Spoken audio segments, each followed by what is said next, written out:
Vatiga, ziyonatiga aldangan bo'ladi.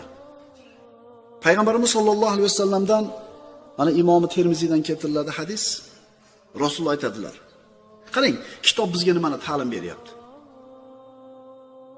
Televizorda yasagan televizorda yonboshiga nima qo'shib beradi? O'z lillahil masalul a'la. Instruksiya po применению deydi. Olasiz, bilasiz, to'rtta knopkasini ishlatish bilan bunday yoqishni bilasiz, kanaldan kanalga olishni bilasiz, ovoz shuni bilasiz.